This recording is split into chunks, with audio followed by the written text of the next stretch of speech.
All right, next up we're at Baan Pad Thai Sao Ching Cha. And as the name suggests, they are famous for Thailand's national dish, Pad Thai. But we're not here for the Pad Thai today. We are here for two lesser known dishes. It's a 14-year-old little shophouse restaurant right slap bang in the middle of the old town. You're gonna absolutely love this one. Right, so I've got in nice and early. They've just opened. So there's only two other people in here and I've just ushered them in. They were trying to decide whether to come in or not. So I said, this is good. Come in. สวัสดีครับลุงครับสบายดีไหมครับสบายดีครับครับเอาผัดวุ้นเส้นชะอมนะครับเอาเผ็ดๆนะครับแล้วก็ข้าวคลุกกะปิ And this is the star of the show. This is the shrimp paste fried rice, one of my favorite things in the whole world. He's opened this up for me now so we can have a proper look. So we've got cucumber, red onion, green mango, chilies, lime, dried shrimp, dried chilies, long beans, sweet chicken, and shredded omelette. As you can see, we've got a lot going on with this salad. It is an absolute flavor explosion. It's not the main thing I wanted to show you today. The main thing I want to show you are these lesser known fried noodles, which in years gone past, very popular in the old city.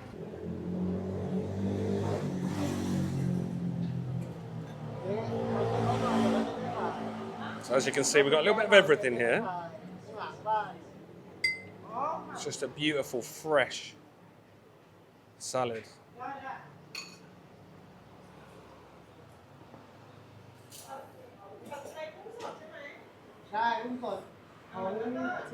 Beautiful. Okay, ngam, beautiful. It's swai ngam.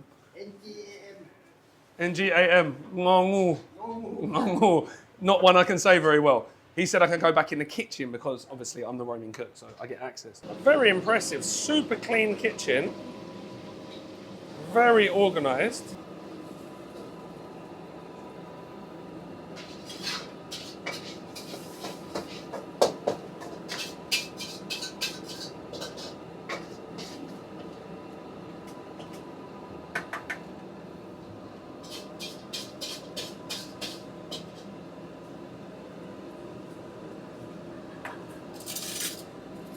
I mean, if this was the only place that I was going today, I would definitely get the pad thai as well. But seeing we've already eaten a khao more and we're just about to go and eat some more handmade noodles and then a sweet, don't think I can handle it. Right, and Uncle's doing my, any woon sen? Okay. Say pick you yet? In with those prawns, so lots and lots of chili, lots of prawns, a little bit of water, just create a bit of steam. น้ำมันหอย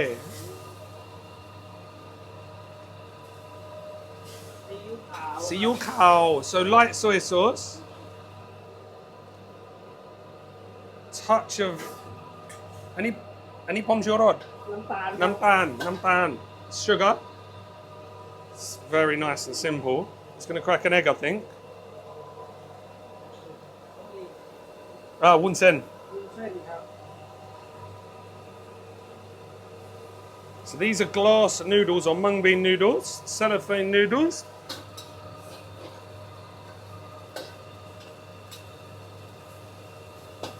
His wok's definitely seen some action. It's going to crack us an egg.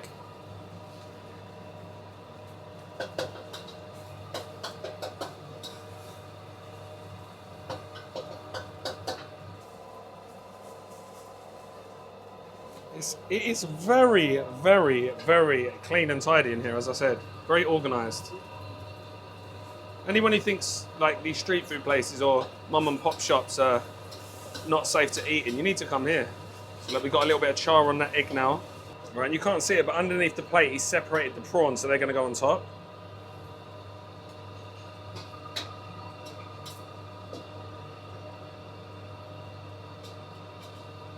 This looks mega.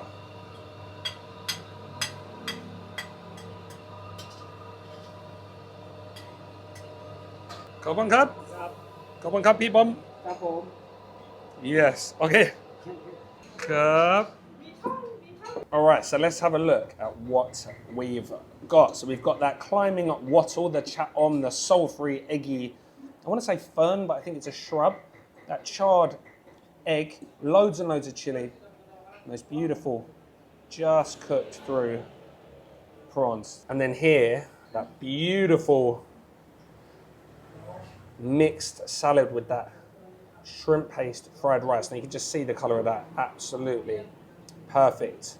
All right, super, super excited for this one. These are two of my favorite dishes. This one, the woon sen, not one you see very often. This is very much an old sort of traditional dish in this area. Now there's another dish that looks similar here called pad mi gacher, which is water mimosa with sen mi, which are thin rice noodles, but I much prefer the woon sen, and I love this flavor, the sort of eggy, soul-free flavor of the chatom. So I'm gonna go in with that first. All right.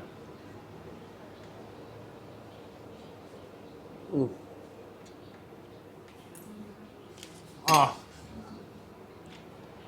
this is without a doubt one of my favorite dishes. I absolutely love chatom. If you've not had chatom, it is, I think the English name for it is climbing wattle, and it's an edible fern or shrub, and it's often paired with egg. So we get a dish called khai jiao chatom, which is, khai jiao just means omelette, so it's omelette with chatom. And I think the reason it's paired with eggs a lot, now correct me if I'm wrong, my Thai viewers, is the fact that it is quite an eggy, I was going to call it herb, but like it's like an eggy vegetable slash fern. It's got quite a soul-free taste, almost reminiscent of stink beans or sator. So obviously I love that, but it just pairs really, really well with egg. So here we've got that sort of soul-free, almost bittery kind of flavor coming from the chatom. We've got that beautiful charred egg, loads and loads of fresh red chili. So we've got a nice bit of heat there. And then those comforting, chewy cellophane noodles.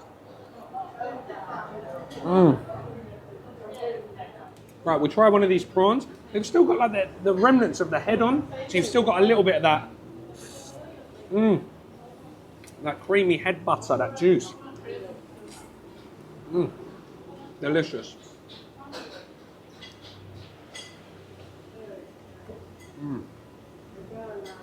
Sweet, perfectly cooked prawns. Not overdone in the slightest. Just very simple, very comforting. As I said, just oyster sauce, a little bit of soy sauce, and a touch of sugar. They're just, I want to say they're plain, not in a bad way, just very, very comforting. And pretty much you could feed these to anyone, minus the chili. They'd be happy.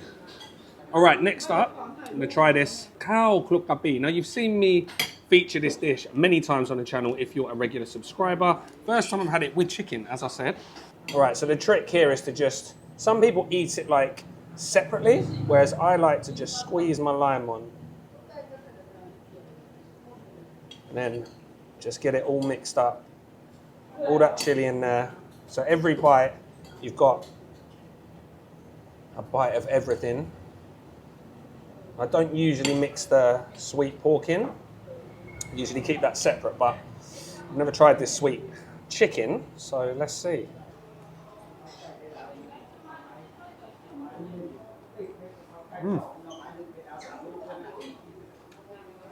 Now, as with the, I just got a hit of those crispy, fried, salty, dried shrimp. Amazing. Now, on first bite, I prefer this sweet chicken to sweet pork.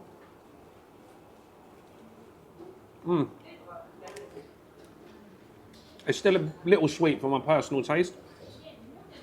It's just palm sugar, dark soy, stewed chicken. But it's actually very nice. But with that sweetness, you're also getting pops, as I said, of that salty dried shrimp, which is balancing that sweetness. You've got the sourness coming from the lime juice, but also that tart sourness coming from the shredded green mango. And then just red hot Thai bird's eye chili heat coming through from the red chilies.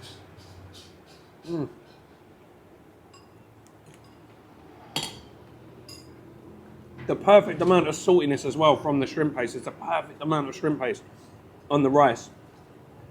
And what can I say? It's a top dish.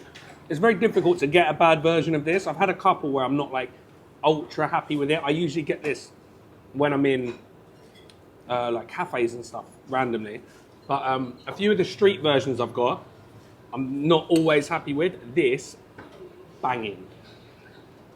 So, seeing we're on a DIY food tour, this seems like as good a time as any to talk about the sponsor of today's video. Don't go anywhere because the sponsor is me. So you'll find in the description a link to my ultimate Bangkok food guide. So all you've got to do is download it. You've got a map, a Google map of all of my favorite places in Bangkok with links to the videos that I've done at each place so you can see exactly what you need to order, as well as a little description of what I think of the restaurant. Grab it, you won't regret it. Thank you in advance. All right, so before we leave at this restaurant, on to our next stop, I have to talk about the Pad Thai because that is their signature dish. And I came in here the other day and I had the Pad Thai top version. I've just seen her cook one in the kitchen. They deep fry fresh river prawns head on, stir fried to perfection with rice noodles in their own homemade, house-made Pad Thai sauce. It is really, really good. I just cannot fit any more food in at this particular stop because we've still got to eat another 2 dishes at the next place and the sweet.